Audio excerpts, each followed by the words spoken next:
everyone, and welcome to a very special conversation. The last full session of the 17th Lok Sabha, which has recently concluded, will not be remembered for its legislations and bills, but for massive security breach, mass suspension of opposition MPs, and also that act of mimicry that was done by TMC MP of Vice President of India. With me is Parliamentary Affairs Minister Prahlad Joshi to talk about all that and much more. Prahlad ji, thank you so much for speaking to NDTV. The Lok Sabha recorded 74% productivity. You had critical bills which were passed, which included the overhaul of criminal justice system, also to regulate the appointment of the Election Commission. But all that was passed with treasury benches completely empty. The charge that is coming in from the opposition... Treasury benches. Yes. The opposition benches, all that happened with opposition benches completely empty. So the charge that is coming in from the opposition is that you do not want discussion and debate, and that is the reason there was mass suspension of 146 MPs. See, one thing, let them understand, with folded hands we were requesting them, and the day this Parliament commenced its session, that is on 4th, from that date almost till 12th, things were normal and it was going on well.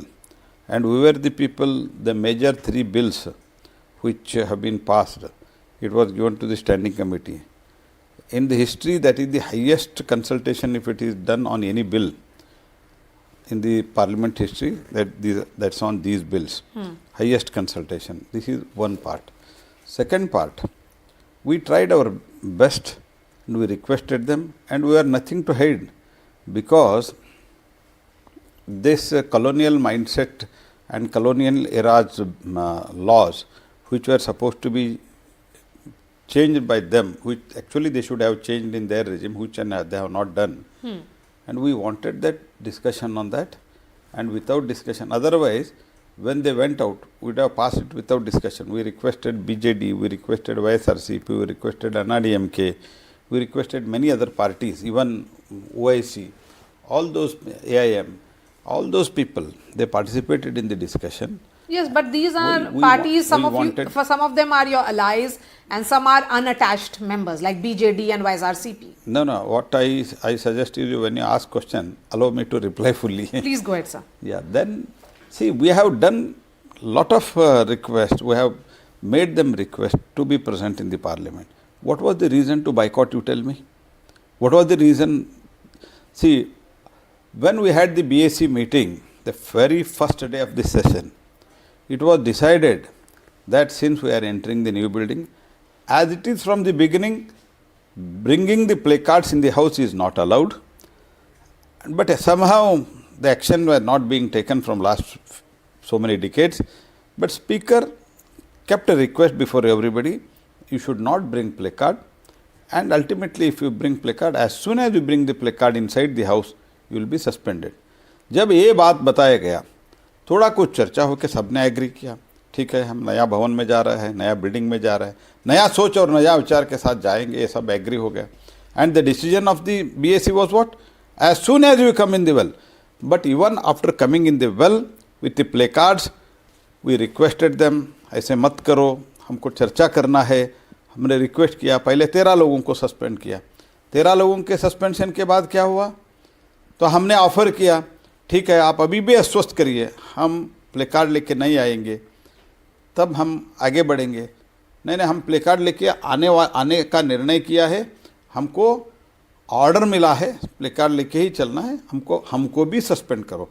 अंत में तो ऐसे हुआ, हमको suspend करो करके request करके आते थे हमारे पास. लेकिन 13 दिसंबर से पहले संसद बिल्कुल ठीक तरीके से चल रहा था, डिस्कशन और डिबेट भी हो रहा था. 13 दिसंबर को जो सिक्योरिटी ब्रीच हुआ है, उसी पर ऑपोजिशन सवाल पूछ रही है, और जो सवाल हैं वो बहुत ही वैलिड हैं और लेजिटिमेट क्वेश्चंस हैं. नहीं, ये सवाल है, लेजिटिमेट है या जनता भी डिसाइड करेंगे, और उसमें एक सिस्टम है. तो सवाल क्या है? तो इसके ऊपर इंक्वायरी होना चाहिए. इंक्वायरी चल रहा है, और इससे पहले इंसिडेंट हुआ था. इससे पहले भी from almost, if my memory goes back, 1971-72 से ऐसा घटना ऐसे घटना हो रहा है, तो तब से लेके विद इन द हाउस जो होता है, with in the house, with in the chamber rather जो होता है, उसके लिए स्पीकर जो डिसाइड करते हैं, इसी के अनुसार एक्शन होता है। जो पहले भी इसमें जो एक्शन जब चेंबर में कुछ हुआ था, उस टाइम के लर्नेड स्पीकर जो निर्णय लिया था, उसी के आधार पर स्पीकर ने अनाउंस किया ऐसा ऐसा घटना हुआ है। उसके बाद all party floor leaders meeting बुलाया, उधर एक्सप्लेन किया कि ऐसे ऐसे हुआ है। I have decided to go for an high level inquiry. After the high level inquiry for the future strengthening of the security, DG CRPF को कहा गया है कि संबंधित पार्लियामेंट के स्टाफ से वगैरह जो सिक्योरिटी के लोग हैं उनसे चर्चा करके how to do it, and after the inquiry we will further look into it, and he handed over the case to the Delhi police. And this was what exactly done when a dagger was brought inside. A dagger was brought inside the house. At that time also same thing was done by the speaker. And pistol was brought inside. At that time also they jumped inside in this old building. At that time also same decision were taken. And with a folded hands, I told them, देखो parliament चलाओ, ये तो लगभग ये last session है, this is the last session because as far as legislation is concerned. Next session में हम सिर्फ वोट ऑन अकाउंट या इंटीरियम बजट होगा और उसके बाद राष्ट्रपति के अभिभाषण पर चर्चा होगा, इसीलिए this is the last session and we are bringing a very important bill which is a landmark. जैसे आर्टिकल 370 में हुआ, ऐसे ही इतना बड़ा बिल है। And see, we are a political party. We wanted that discussion and we want credit also because we have ended this colonial laws. तो फिर क्या कोशिश किया गया था आपकी तरफ से? बाद में हमने बात किया, बहुत लोगों से बात किया, बहुत नेताओं से बात किया कि आप कृपया अंदर आइए, ऐसे मत करिए, तो देश का पार्लियामेंट है, देश का पार्लियामेंट में अटैक हुआ है, हम सब एकत्र होकर इसमें लड़ाई लड़ना है, तो आप कृपया कोऑपरेट करिए। तो मैं उस टाइम भी कहा था कि अभी सिद्धरामैया के गवर्नमेंट में अभी जो हुआ, तो उसमें भी एक आदमी जाके असेंबली में बैठा था, एमएलए नहीं कुछ नहीं, 1 घंटा बैठा था। तब स्पीकर ने तब भी अनाउंस किया है, एक आदमी अनऑथराइज्ड बैठे थे, उनका इंक्वायरी हम करेंगे। हम as a matured political party we said okay. तो वो ब्रीच ऑफ ये है नहीं है क्या, सिक्योरिटी ब्रीच नहीं है क्या? ऑपोजिशन प्रताप सिम्हा के अगेंस्ट में एक्शन के लिए बोल रही है कि आपने उन्हें ना सस्पेंड किया ना उनसे रेजिग्नेशन। नहीं, देखिए इसका तो सब इंक्वायरी चल रहा है जी। तो इंक्वायरी होने के बाद जिसका ऊपर जो भी गलती किया है, इफ इंटेंशनली कोई भी स्टाफ हो, कोई भी हो, तो किसी भी ये इंक्वायरी से पहले किसी के ऊपर कैसे एक्शन ले सकते हैं? इंक्वायरी चल रहा है, प्रिलिमिनरी जो रिस्पॉन्सिबल है उनका ऊपर कार्रवाई हुआ है, बाकी एक्शन चल रहा है। और 146 इससे पहले भी देखो 140 एमपीज मैंने बार बार आपको बता रहा हूं, this was the decision of the BAC, please note it, business advisory committee, which decides how to function, what is the agenda, all those things. Floor leaders meeting was called, there it was decided, here after in this new building we have to start new fresh, and in that we will not bring the placards. Enough is enough. Now let us have a healthy discussion. And even if you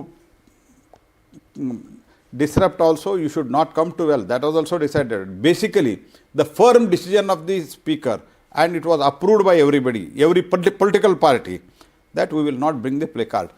And was it not the fact you have all included the Congress leaders? Have they denied this? Nobody has denied this. But is security becoming a challenge?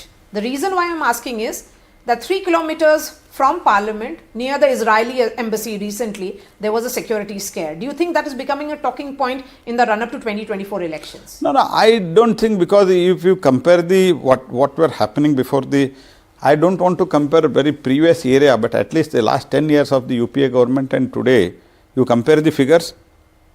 What are the total terrorist attacks and what is the today's situation? Delhi में Sarojini market में क्या क्या होता, दिवाली के पहले मुंबई में क्या हुआ था, तो ये तो इसराइली केस में हुआ है, ऐसे मीडिया में आया है, उसका भी जांच चल रहा है। लेकिन कंपैरेटिवली देश में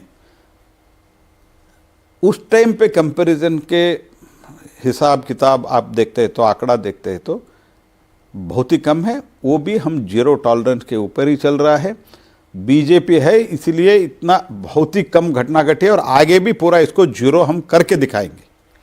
प्रहलाद जी, लोकसभा चुनाव कुछ ही महीने में होने वाला है और राहुल गांधी यात्रा पे निकल रहे हैं, न्याय यात्रा कांग्रेस ने कहा है, और ये उसी वक्त होने वाला है या होगा जब आपकी विकसित भारत संकल्प यात्रा चल रही है। इज दिस यात्रा वर्सेस यात्रा? तो यात्रा विकसित भारत संकल्प यात्रा तो उद्देश्य अलग है। एक तो जैसे माननीय प्रधानमंत्री जी ने बार बार कहा है तो ये सैचुरेशन के लिए है, जिसको गैस नहीं मिला है तो जो जिसको मिला है, कभी कभी क्या होता है गवर्नमेंट स्कीम के ऊपर विश्वास नहीं, क्योंकि विरासत में ऐसी स्थिति इन्होंने ऐसे करके रखा है कांग्रेस पार्टी ने। तो अभी तो हमने सैचुरेशन पर जाने के लिए जिसको नहीं मिला है तो उसको दिलवाने के लिए देने के लिए ये चल रहा है। तो उसको और इसका कंपैरिजन नहीं। लेकिन मैं राहुल गांधी को ये लास्ट टाइम भी बोला था चुनाव में, 2019 के चुनाव में, न्याय का एक 75,000 रुपये, लोग इनको बिलीव नहीं किया, पीपल डिड नॉट बिलीव। और ये बहुत बार तो विदेश यात्रा करते हैं, अभी तो ये बस यात्रा कर रहे हैं, लेकिन 2014 में ही लोग इनको बस करके बोला है, हिंदी में बस थे ना, बस करके बोला है, तो करने दो। लेकिन कांग्रेस पार्टी का कहना है कि they won Karnataka and also Telangana because of this yatra, Bharat जोड़ो यात्रा, बिकॉज भारत जोड़ो यात्रा क्रॉस दोज टू स्टेट्स। नहीं, उस टाइम भी मध्य प्रदेश भी क्रॉस हुआ था, राजस्थान भी क्रॉस हुआ था। राजस्थान में जब मैं गया राजस्थान को, एक फ्लाईओवर का भारत जोड़ो फ्लाईओवर करके लिखा था। मैंने भाई ये क्या लिखा है यार, ऐसे पूछा। राहुल गांधी यही राजस्थान की इसी से इधर से शुरू किया था, तो उस टाइम में उद्घाटन भी नहीं हुआ था ये फ्लाईओवर, इसीलिए इसका भारत जोड़ो फ्लाईओवर करके रखा है नाम। तो उधर भी हुआ था जी। तो जहाँ जीता है उधर राहुल गांधी का यात्रा हुआ, जहाँ हारा है उधर क्या है जी, उधर भी यात्रा हुआ था।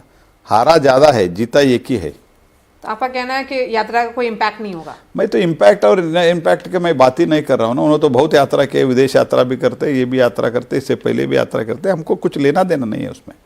तो भाजपा उस पर रिएक्ट नहीं करेगी?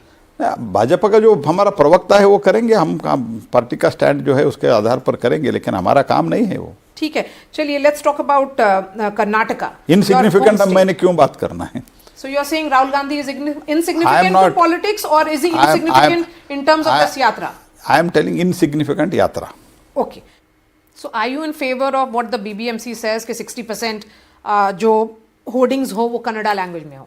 नहीं, वो तो मैं होर्डिंग के बारे में तो मैं नहीं बता रहा हूँ। मैं तो ये बता रहा हूँ कि जो शॉप के दुकानदार जो बोर्ड लगाते हैं उसमें तो बहुत लोग कन्नड़ में नहीं डालते, बहुत लोग नहीं, सम 20-30% दुकानदार वो बोर्ड जो है वो लोकल लैंग्वेज में कन्नड़ में नहीं डालते। ये गलत है, मेरे हिसाब से भी गलत है।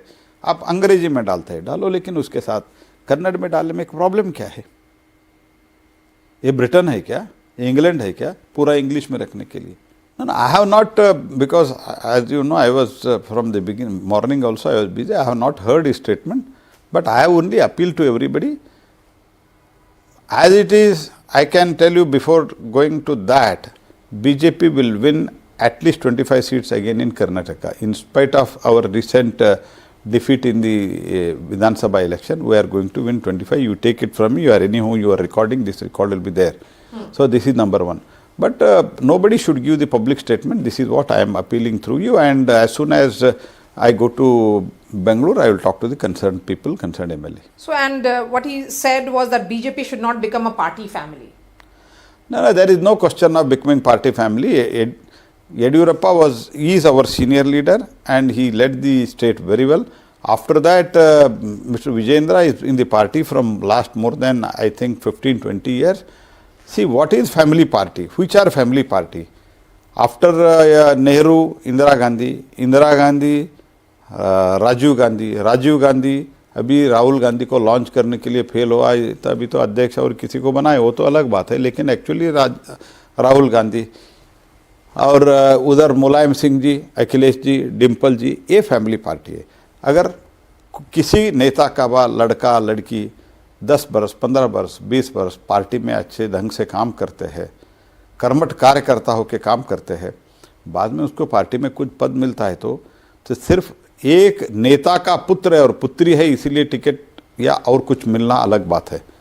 तो अभी तो आज येडियुरप्पा जनप्रतिनिधि भी नहीं हैं, तो इनके जहाँ तक Vijender is concerned, he has worked in the party for quite some time, more than almost 1.5 decade, that is more than 15 years, and he has worked in the Yuva Morcha, he has worked in the parent body of the Bharatiya Janata Party, he has worked in the district unit of Shivamogga. So it is not family party. Party definition is altogether different. Would you have not wanted to take that decision? It was harsh according to you.